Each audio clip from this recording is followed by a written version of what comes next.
Tabib Hong terkejut dan bertanya cepat, "Tuan Charles, di mana kau melihat ramuan itu?"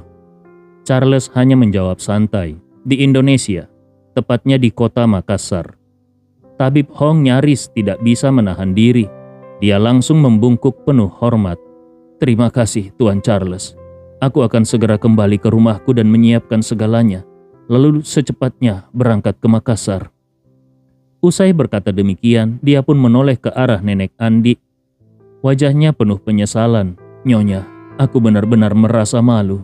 Aku bukan hanya gagal menyembuhkan Tuan Hendrik, namun aku juga hampir menimbulkan masalah besar karena kebodohanku. Aku benar-benar merasa sangat malu." Erna cepat-cepat berkata, "Tabib Hong, tolong jangan berkata begitu. Saat Hendrik kritis, kaulah yang pertama kali datang membantu. Bahkan rela mengorbankan pil penerus kehidupan. Aku sungguh berterima kasih." Tabib Hong membungkuk memberi hormat, lalu berkata tulus, "Nyonya, karena Tuan Hendrik sudah selamat, aku mohon pamit dulu." Erna buru-buru menahannya. "Tabib Hong, tidak perlu terburu-buru. Setidaknya makanlah di rumah sebelum kau pulang. Biar nanti aku perintahkan orang untuk mengantarmu." Namun Tabib Hong menggeleng sambil tertawa getir. "Tidak usah. Aku harus segera kembali ke rumah dan beres-beres, lalu memesan tiket paling pagi ke Makassar." Mendengar ini, hati Mary Kalista pun langsung berdegup cemas. Dia tidak menyangka kalau Tabib Hong benar-benar akan bergerak secepat itu. Kalau dia sampai ke Makassar, bisa jadi dia malah akan membuat masalah untuk Andi. Tapi untuk saat ini dia tidak bisa menghentikannya. Dia hanya bisa berjanji di dalam hati. Setibanya di New York nanti, dia harus segera melaporkan hal ini kepada Andi. Dia harus memperingatkan Andi agar lebih waspada terhadap Tabib Hong. Sementara itu, Andi Rewa sendiri belum tahu apapun tentang semua yang terjadi di Los Angeles. Sejak Mary Kalista terbang ke sana, hatinya tidak tenang. Dia terus khawatir pada kondisi kakeknya. Dia juga takut kalau kondisi kakeknya terlalu parah dan Mary Kalista tidak sempat menyelamatkannya. Akhirnya, Andi pun tidak tahan dan mengirim pesan. Ponsel Mary Kalista bergetar. Dia pun buru-buru membuka kuncinya diam-diam dan mendapati pesan dari Andi. Bagaimana keadaannya? Mary Kalista pun cepat-cepat menjawab dengan jari lentiknya. "Kakek sudah selamat. Hanya saja beliau masih mengidap Alzheimer. Ingatannya sepertinya menurun. Jamu penghancur gumpalan darah tidak bisa menyembuhkan penyakitnya itu." Ketika Andi Rewa membaca pesan ini, alisnya langsung berkerut dan dia bergumam, "Alzheimer? Apa jangan-jangan paman ke Makassar untuk mencari jamu regenerasi demi menyembuhkan penyakit kakek?" Mengingat bahwa kakeknya mengidap Alzheimer, hati Andi pun tak pelak terasa getir. Dalam ingatannya, sang kakek adalah sosok yang sangat berkuasa. Seorang pria yang seumur hidupnya selalu mengejar keunggulan, selalu penuh percaya diri, dan selalu memancarkan aura kepemimpinan yang luar biasa. Bagi orang seperti itu, terkena Alzheimer jelas bagaikan siksaan di luar batas manusia. Penyakit itu memang tidak langsung merenggut nyawa, tetapi cukup untuk menghancurkan tekad sekeras baja miliknya. Adapun alasan jamu penghancur gumpalan darah tidak mampu menyembuhkan Alzheimer sang kakek, Andi pun tidak merasa heran. Bagaimanapun, khasiat jamu itu ada batasnya. Bisa menghidupkan kembali kakeknya dan menyembuhkan pendarahan otaknya saja sudah luar biasa. Setelah itu, daya kerjanya pasti sudah terkuras habis. Memikirkan hal ini, Andi hanya bisa menghela napas pelan, lalu membalas pesan Mary Kalista. "Yang penting kakek sudah selamat. Kau sendiri mau kapan pulang?" Mary Kalista membalas, "Sekarang nenek masih belum mau melepaskanku pulang. Beliau mengatakan harus memberiku semacam hadiah pertemuan. Aku jadi bingung. Apakah aku pantas menerima hadiah dari kakek dan nenek?" Andi pun membalas, "Tidak apa-apa. Apapun yang mereka berikan, terima saja. Tidak ada yang tidak pantas." Mary Kalista pun tidak bisa berbuat banyak. Dia membalas lagi, Baiklah, kalau begitu aku akan membantumu untuk menerima hadiahnya. Andi Rewa tertawa kecil di ujung sana dan membalas, gadis bodoh, kalau itu memang hadiah untukmu ya terima saja. Kenapa harus berkata membantuku untuk menerimanya? Mary Kalista membalas dengan emotikon malu-malu lalu menulis, kakek menghadiahiku sebuah rumah di Jakarta. Katanya itu memang disiapkan untuk kita berdua. Beliau menyuruhku untuk menerimanya saja dulu. Kata beliau, kalau nanti aku sudah menemukanmu, rumah itu untuk kita tinggali bersama. Andi Rewa hanya bisa menggeleng dan menghela napas sambil membalas, baiklah, kalau begitu terima saja dulu, tidak apa-apa. Saat itu Wan Po Jun datang menghampiri Andi lalu berkata dengan hormat, Tuan Andi, pesawat Noah Winata dan Kamila Winata sudah hampir tiba. Andi Rewa tersenyum samar dan berkata pelan, bagus. Akhirnya pertunjukan ini akan segera dimulai. Ayo, kita ke bandara. Di saat yang sama, di ketinggian 10.000 meter, seiring pesawat semakin dekat dengan garis pantai, Kamila sudah bisa melihat dari jendela cahaya gemerlap kota yang membentang di kejauhan. Di malam hari dari pesawat, kota besar selalu tampak begitu mencolok. Lautan cahaya lampu yang terkonsentrasi itu, bahkan dari ratusan kilometer jauhnya, tetap terlihat jelas. Begitu melihat New York, hati Kamila tiba-tiba berdebar. Dia menunjuk ke arah lautan cahaya itu, lalu bertanya pelan kepada Noah Winata di sebelahnya. Kakek, itu New York bukan? Kita benar-benar mau mendarat di New York? Noah Winata, yang semula sedang memejamkan mata, langsung membuka matanya. Dia mengikuti arah jari cucunya menatap sejenak. Lalu wajahnya juga menegang. Dia buru-buru bertanya, kita sudah terbang berapa lama? Kamila menjawab, sudah lebih dari 10 jam. Noah Winata bergumam, 10 jam lebih. Lalu dia menatap lekat keluar jendela, napasnya tertahan. Kalau begitu, kita sudah pasti melewati Eropa. Di bawah sana laut, di kejauhan ada kota sebesar itu. Sepertinya itu benar-benar New York. Seketika, hati Kamila Winata diliputi keraguan. Dia benar-benar tidak habis pikir kenapa Andi Rewa tiba-tiba mengatur agar mereka kembali ke New York. Padahal pamannya sendiri masih sibuk memburu jejak mereka berdua. Ditambah lagi pamannya itu sudah pernah bersumpah tidak akan membiarkan kakek kembali ke Amerika. Tapi sekarang Andi Rewa justru membawa mereka pulang ke New York. Ini sama saja dengan masuk ke sarang harimau. Hati Noah Winata pun kacau. Dia merendahkan suaranya dan berbisik, apakah Tuan Andi berniat menyerahkan kita kepada pamanmu? Kalau benar, kita berdua pasti celaka. Kamila buru-buru menenangkan, kakek, aku yakin Tuan Andi tidak akan berbuat begitu. Noah Winata menatapnya dan bertanya, kalau begitu kenapa dia tidak membawa kita ke Suriah? Padahal awalnya kita akan dikirim ke sana. Tapi belum sampai tujuan, dia justru mengirim pesawat untuk membawa kita ke New York. Kamila hanya bisa menggeleng pelan. Aku juga tidak tahu kenapa, tapi aku yakin Tuan Andi pasti punya alasannya sendiri. Yang jelas, dia pasti tidak akan mencelakai kita. Dia menatap kakeknya lalu menegaskan, kakek, kita berdua sudah tidak punya jalan keluar. Hanya Tuan Andi yang mau menyelamatkan dan melindungi kita. Kita harus percaya penuh pada semua rencananya. Noah Winata terdiam sejenak, lalu menghela napas. Begitu mendarat, kita pasti akan turun di terminal internasional. Begitu melewati imigrasi, pamanmu pasti akan langsung mendapatkan kabar. Kau pun tahu sendiri betapa kuatnya pengaruh keluarga Winata di New York.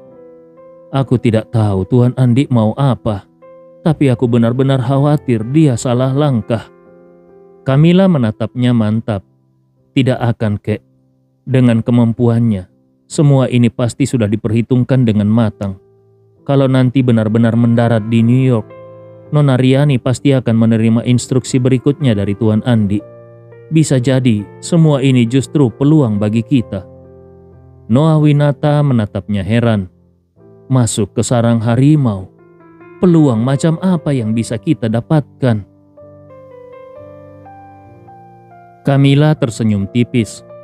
Aku pun belum tahu, tapi ada nasihat bijak yang berkata, kalau kita tidak masuk sarang harimau, mana mungkin kita bisa mendapatkan anak harimau? Pesawat melaju cepat. 10 menit kemudian, garis pantai pun terlihat jelas. Pesawat pun mulai menurunkan ketinggian. 10 menit berikutnya, Camilla bahkan sudah melihat pantulan cahaya lampu kota di pantai Long Beach dan juga melihat bangunan ikonik New York, Patung Liberty, berdiri megah. Kini hati Noah Winata semakin cemas, sedangkan Camilla Winata justru semakin tenang.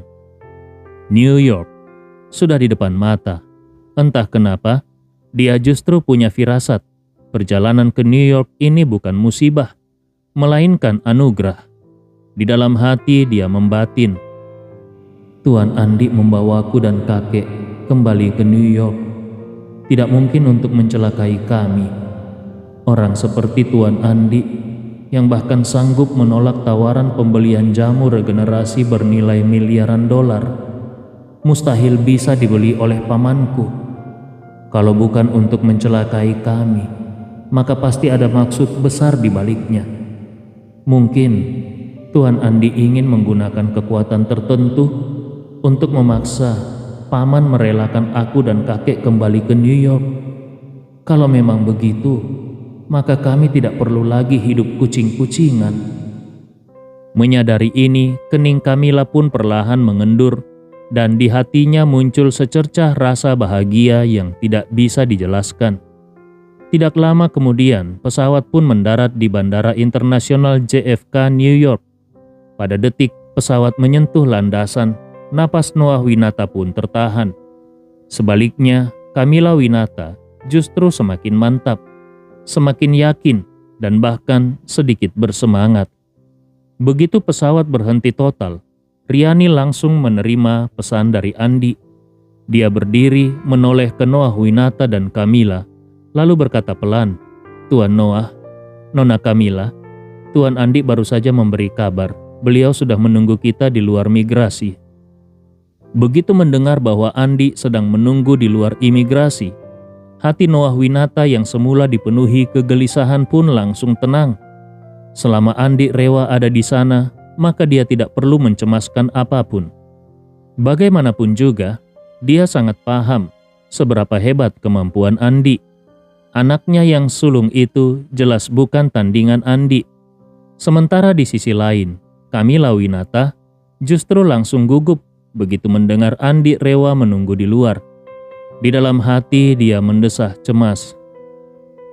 Aduh, aku benar-benar tidak menduga Tuan Andi sudah di New York. Apalagi harus bertemu beliau di sini. Kalau tahu akan bertemu beliau, aku pasti mampir ke toilet dulu untuk sedikit berdandan.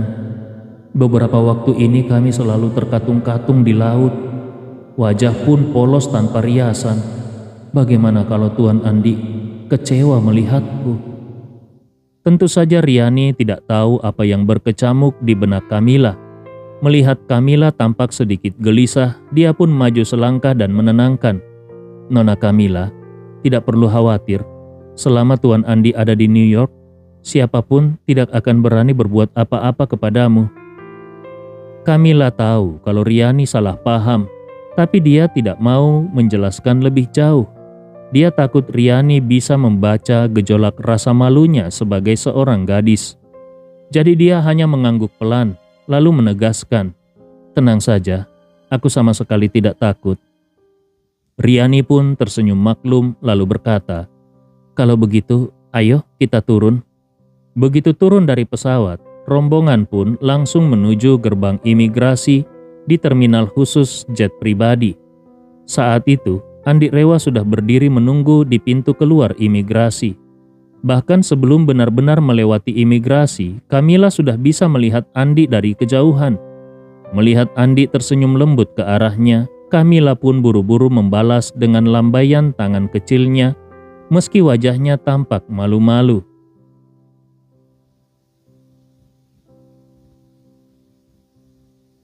Tidak lama kemudian, mereka berempat mengantri di jalur masing-masing. Noah Winata, Camilla Winata, dan Yunan, semuanya warga negara Amerika. Riani pun sudah mempunyai green card demi memudahkan pekerjaannya mengawal Arya Smith. Jadi mereka hanya tinggal memindai paspor di jalur otomatis. Prosesnya sangat cepat. Begitu lolos imigrasi, mereka pun segera berjalan menghampiri Andi. Camilla Winata, meski sedikit minder dengan wajah polosnya yang tanpa riasan, tetap tidak mampu menyembunyikan senyum gembiranya. Dia pun berkata, "Tuan Andi, kenapa kau ada di New York?" Andi pun tersenyum kecil. "Aku kesini karena ada sedikit urusan." Di sampingnya Noah Winata pun buru-buru membungkuk hormat. "Tuan Andi, kita bertemu lagi." Andi Rewa mengangguk pelan, lalu bertanya sambil tersenyum, "Tuan Noah, bagaimana rasanya bisa kembali ke New York?" Noah Winata hanya bisa menarik napas panjang. Sejujurnya Tuan Andi, hatiku masih merasa sedikit cemas. Aku sungguh tidak tahu kenapa kau tiba-tiba memanggil kami pulang ke New York." Andi Rewa tertawa kecil. "Aku sengaja memanggil kalian kembali, karena ada satu hal besar yang perlu kalian berdua saksikan secara langsung." Sambil melirik jam tangannya, Andi pun berkata, "Baiklah, ayo kita pergi sekarang juga. Begitu informasi kalian masuk ke sistem imigrasi, keluarga Winata pasti akan segera tahu kalian sudah kembali. Sebelum mereka sempat bertindak, kita harus pergi lebih dulu." Noah Winata buru-buru mengangguk. "Baiklah, ayo kita pergi." Dia memang sangat khawatir putranya akan langsung mengirim orang untuk membunuhnya. Dia paham betul keluarga Winata mempunyai kemampuan untuk memantau semua data keluar masuk imigrasi di Amerika. Begitu dia dan cucunya melewati gerbang imigrasi, datanya akan langsung masuk ke sistem dan tidak lama kemudian putranya pasti akan mendapatkan kabar. Maka dia pun cepat-cepat mengikuti Andi meninggalkan terminal jet pribadi. Di luar, sebuah helikopter sudah menunggu di landasan. Andi pun mengajak mereka naik dan helikopter itu segera lepas landas, terbang menuju Long Beach. Di saat bersamaan, orang dalam keluarga Winata yang ditugaskan mengawasi data imigrasi juga baru saja menerima notifikasi sistem. Sesuai perintah Daniel Winata, begitu Noah Winata dan Camilla kembali, dia harus segera melapor. Maka dia pun buru-buru mengirim pesan. Noah Winata dan Camilla Winata baru saja melewati imigrasi JFK 2 menit lalu. Sayangnya Daniel sendiri kini justru terkapar di ranjang medis rumahnya akibat keracunan alkohol akut. Siang tadi dia dan putranya dipaksa Andi menenggak alkohol dalam jumlah besar. Mereka berdua langsung tumbang tak sadarkan diri. Para pelayan pun terpaksa membawa mereka ke unit medis keluarga, di mana dokter mendapati kondisi mereka berdua sudah masuk ke tahap keracunan parah. Penanganan pun langsung dilakukan, mulai dari bilas lambung, infus, hingga cuci darah demi menurunkan kadar alkohol di darah secepat mungkin. Ayah dan anak itu sudah tidak muda lagi. Disiksa seperti ini, nyawa mereka hampir saja melayang. Rubin memang lebih muda ketimbang ayahnya, tetapi karena minum lebih banyak, akhirnya kondisinya pun sama-sama parah. Hingga detik ini, keduanya baru saja siuman. Meski sudah sadar, tubuh mereka sama sekali tidak bertenaga. Untuk sekedar mengangkat lengan saja rasanya mustahil. Di sekeliling mereka, selain istri Daniel, juga ada istri Rubin dan beberapa saudara kandung. Begitu melihat keduanya membuka mata, sang nyonya besar pun langsung menangis sambil mengomel. "Kalian ini sudah bukan anak kecil lagi. Kenapa bisa minum sampai keracunan begini? Kata dokter, kalau telat sedikit saja kalian berdua sudah mati. Kenapa kalian bisa punya nyali sebesar itu?" Apa kalian lupa? Harley masih belum ditemukan sampai sekarang. Daniel merasa kepalanya berputar. Mulutnya kering luar biasa. Seluruh tubuhnya terasa nyeri tak tertahan. Sebenarnya dia sama sekali tidak ingin bicara. Tetapi mendengar istrinya mengomel seperti itu, dia pun menggerutu. Kau kira aku mau minum sebanyak itu? Itu semua gara-gara sampah bernama Andi Rewa itu yang memaksa kami. Sang nyonya terbelalak. Apa? Memangnya siapa orang yang berani seperti itu? Siapa orang bernama Andi Rewa itu? Di sampingnya, Rubin pun ikut menimpali dengan lemah. Siang tadi, kami mengundang Mary Kalista makan di rumah. Sampah bernama Andi Rewa itu datang bersama Mary Kalista. Istri Daniel semakin bingung. Dia menyuruh kalian minum, kalian turuti begitu saja? Kalian malah minum sampai sekarat. Di mana otak kalian berdua? Daniel semakin jengkel, dimarahi begitu di depan anak-anak. Dia merasa sangat terhina. Jadi dia pun menggeram. Kau pikir kami mau? Saat itu dia sudah jelas-jelas mengatakan, kalau kami tidak minum, dia akan membunuh kami. Apalagi yang bisa kami lakukan? Sang nyonya semakin naik pitam. Kurang ajar.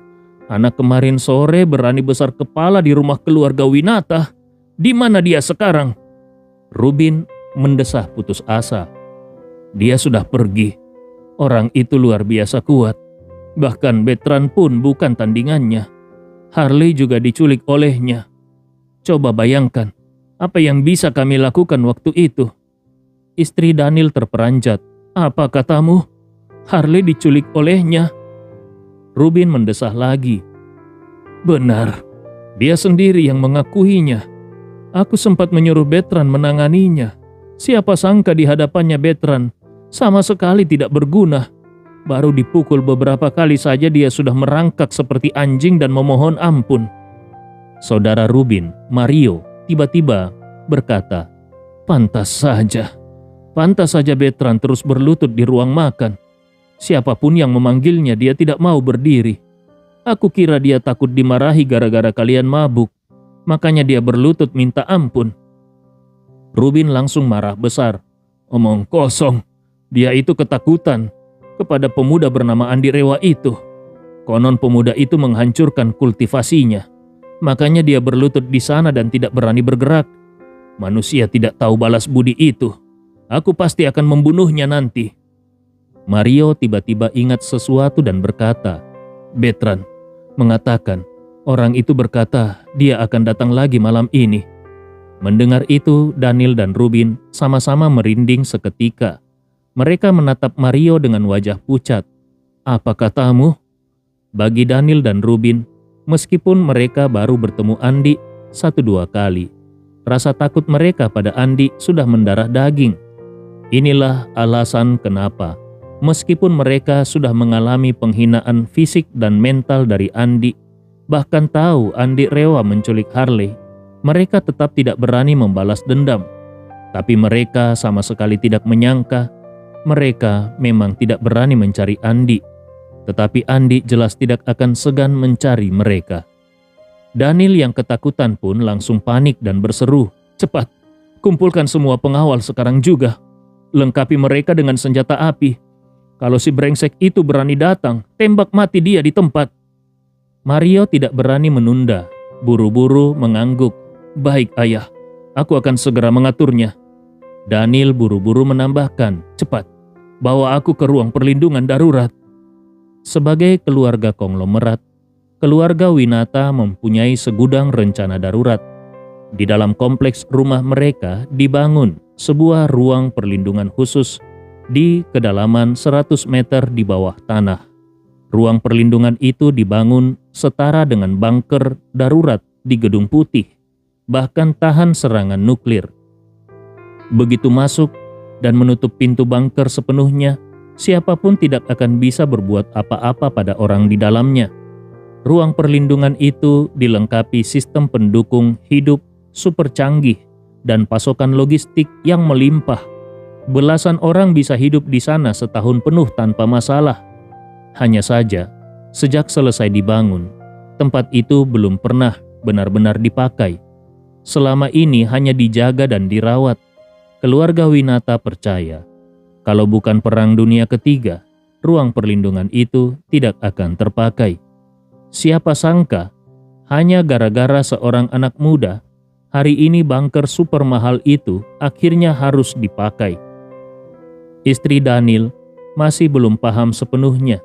Dia pun bertanya, "Daniel, apa perlu sampai seperti itu? Meski anak itu lebih kuat dari Bertrand, kita kan punya banyak pengawal bersenjata. Apa iya mereka tidak bisa menghadapi satu orang?" Daniel tidak bisa menyembunyikan kegelisahannya. "Aku juga tidak yakin para pengawal bisa menahannya. Tapi aku tidak mau mengambil risiko. Kau tidak merasakan sendiri rasanya dicekoki beberapa liter alkohol. Kalau kau berada di posisiku, kau juga akan ketakutan." Kemudian dia menambahkan dengan tegas, "Jangan banyak bicara, cepat. Bawa aku ke ruang perlindungan darurat, sekarang juga." Istri Daniel pun tidak bisa membantah. Dia menoleh ke anaknya. "Cepat, atur orang untuk membawa ayahmu ke bunker."